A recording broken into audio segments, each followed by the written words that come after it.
Dans un monde où la violence et les tensions internationales sont en pleine recrudescence, il apparaît essentiel d'exposer les enjeux politiques de l'énergie nucléaire. Dans cette vidéo, nous vous présenterons 6 faits à connaître sur le nucléaire. Des faits historiques sur le nucléaire en France et ailleurs, son usage, des questionnements sur les déchets nucléaires, mais aussi sur la situation des différents pays possédant l'arme nucléaire. De quoi donner un point de vue global et actuel sur les enjeux majeurs autour de l'utilisation de l'énergie nucléaire.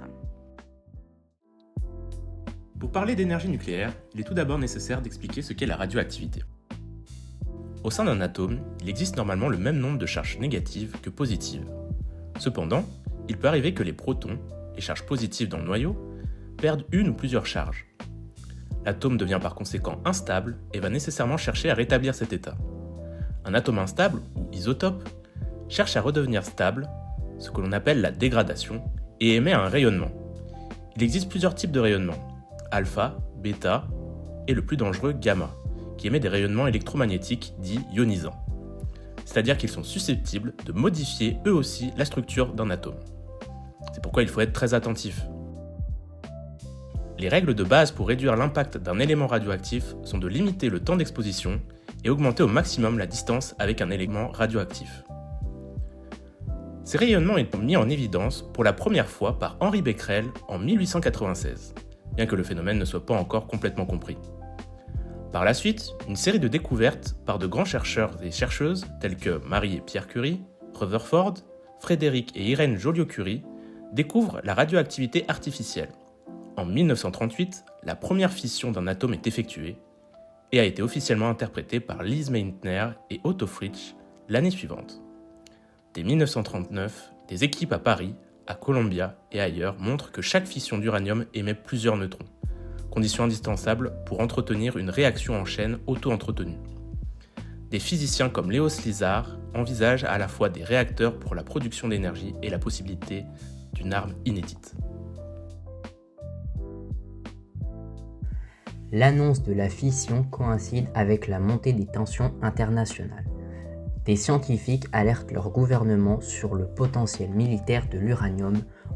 En 1939, la Seconde Guerre mondiale éclate et les travaux sur la fission basculent progressivement vers la recherche secrète qui mènera pendant la guerre aux premiers réacteurs contrôlés et aux bombes atomiques.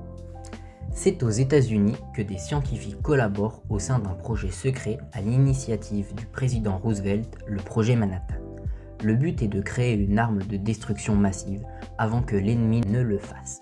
Les chercheurs recrutés dans le monde entier testèrent pour la première fois leur arme dans le désert du Nouveau-Mexique en juillet 1945.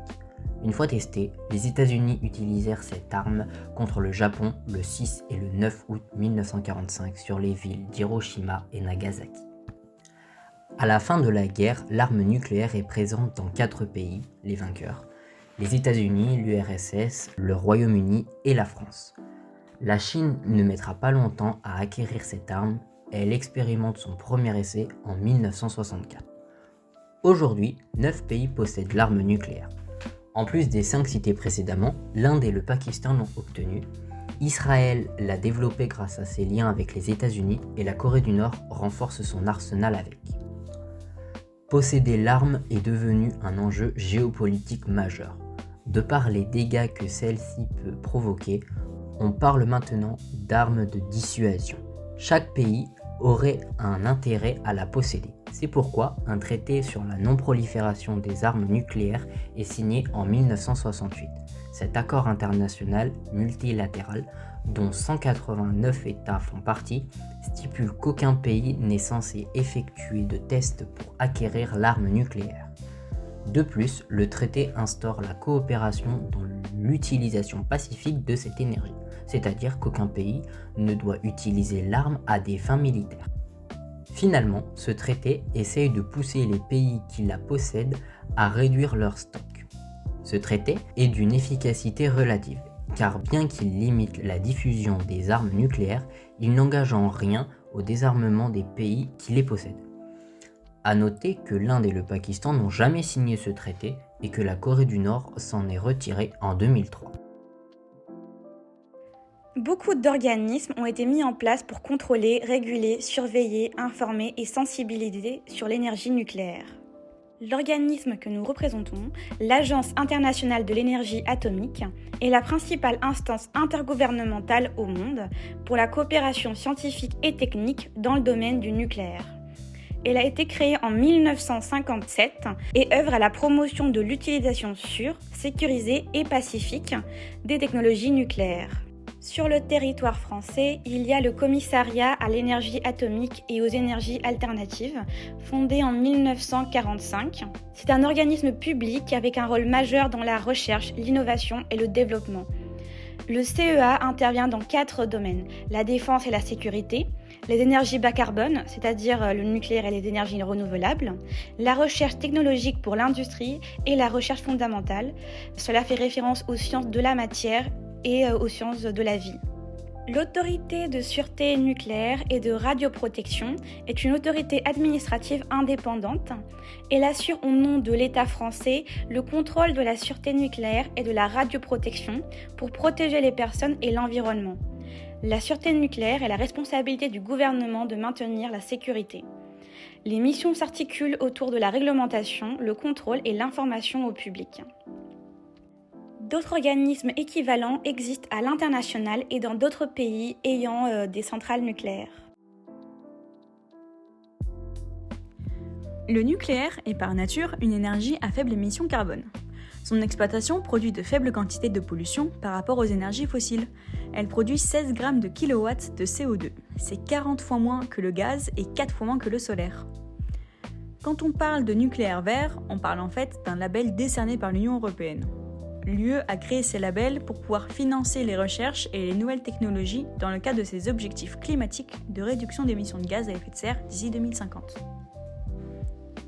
Les réacteurs nucléaires de type AMR et SMR sont candidats pour remplacer les énergies fossiles. Ils ne vont pas remplacer les centrales déjà présentes, mais les compléter pour des usages spécifiques comme produire de l'électricité dans des zones reculées, pour produire de la chaleur ou pouvoir dessaler l'eau de mer. Les SMR et AMR, respectivement Small Modular Reactor et Advanced Modular Reactor, sont des modes de construction en modules. Ils sont fabriqués en série, en usine, pour être facilement acheminés et assemblés sur le site.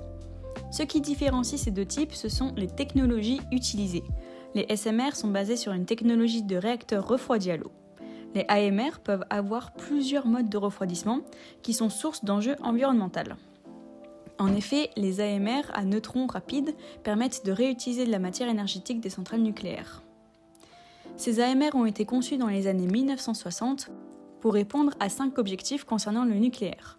Une meilleure utilisation de combustible, une diminution de la production de déchets, une amélioration de la compétitivité économique, un haut standard de sûreté et comme un critère de non-prolifération. Les modules de réacteurs petits et avancés sont, par rapport aux centrales, plus petits et moins puissants. Ils sont plus simples à construire, ont une sécurité plus facile à assurer et ont une réduction des coûts de production due à leur fabrication en série, et ils fournissent une énergie à bas carbone. Les déchets nucléaires sont un enjeu fondamental dans l'utilisation de l'énergie nucléaire car présentent un risque pour la santé et l'environnement. Ils ne peuvent pour la plupart pas être traités et jetés comme tout autre déchet. Cependant, les réacteurs à neutrons rapides AMR peuvent assainir certains déchets en les réutilisant, une partie, issue du traitement des combustibles des centrales nucléaires. Dans ce cas, les réacteurs ne demandent pas d'apport en uranium naturel. Après cette deuxième utilisation, les déchets ressortis seront moins toxiques qu'à leur entrée. La gestion des déchets nucléaires est importante malgré le peu de solutions qui ont été trouvées. Au sortir de la Seconde Guerre mondiale, les déchets nucléaires étaient enveloppés de béton et immergés dans les océans Pacifique, Atlantique et Arctique.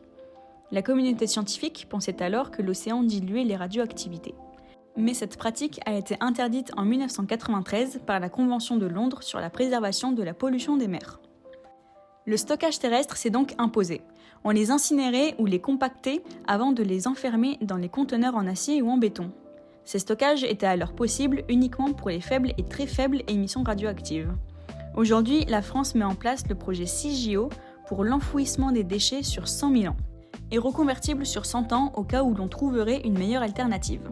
Les déchets nucléaires sont donc une préoccupation majeure de l'activité nucléaire civile ainsi qu'un sujet de discussion dans de nombreux pays.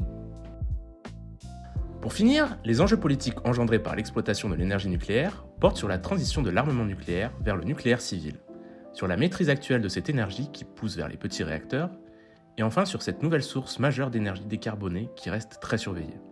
Si vous voulez approfondir ce sujet, une exposition virtuelle avec des documents pertinents est proposée par notre établissement.